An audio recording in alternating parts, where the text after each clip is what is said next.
जब भी कोई मनुष्य अपने चित्त को एकाग्र करने में सफल हो जाता है, तब बड़ी शक्ति प्रकट होती है और वह शक्ति उस तीर की भांति है जिससे हम अपना मन चाहा लक्ष्य भेद सकते हैं।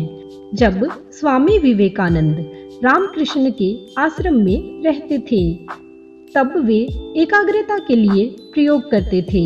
विवेकानंद ने जब एकाग्रता साधी तो उनको लगा कि मैं परम शक्तिशाली हो गया हूँ और कोई भी काम करना चाहूं तो केवल विचार के माध्यम से हो सकता है। तब रामकृष्ण के आश्रम में एक बहुत ही सीधा साधा आदमी जिसका नाम कालीचरण था, वह भी रहता था।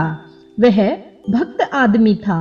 उसने अपने कमरे में कम से कम 100 देवी देवताओं की मूर्तियां रखी हुई थी।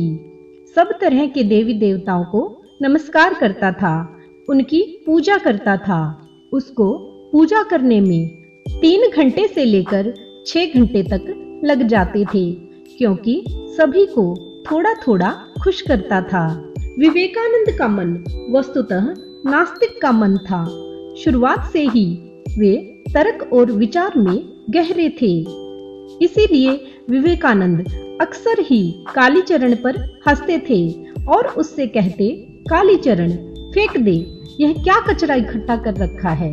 इन पत्थरों के पीछे तू 3-3 घंटे 6-6 घंटे खराब कर देता है। जैसे ही उन्होंने एकाग्रता साधी, उनका पहला अनुभव हुआ।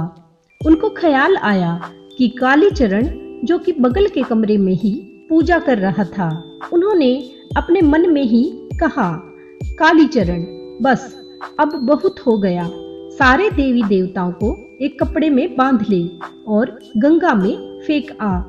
कालीचरण पूजा कर रहा था। अचानक ही उसे भाव आया कि सब कुछ बेकार है और उसने सारे देवी देवताओं को कपड़े में बांध लिया। रामकृष्ण अपने कमरे में बैठे थे।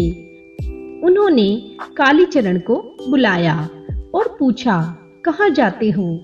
उसने कहा, सब व्यर्थ है, कर चुके बहुत पूजा पाठ, अब इससे कुछ भी नहीं होता। इन सभी देवी देवताओं को गंगा में फेंकने जा रहा हूँ। कालीचरण को रामकृष्ण ने कहा, 2 मिनट रुक जाओ, और एक आदमी को भेजकर विवेकानंद को बुलवाया।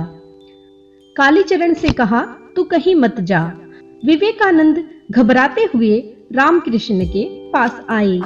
रामकृष्ण ने कहा, देख यह तूने क्या किया, और अगर यही करना है एकाग्रता से तो तेरी कुंजी सदा के लिए मैं रख लेता हूँ।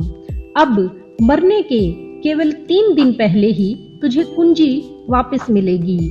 विवेकानंद मरने के 3 दिन पहले तक फिर एकाग्रता न साध सके। जब भी कोई व्यक्ति एकाग्रता साध लेता है, सिर्फ विचार के माध्यम से कोई भी कार्य कर सकता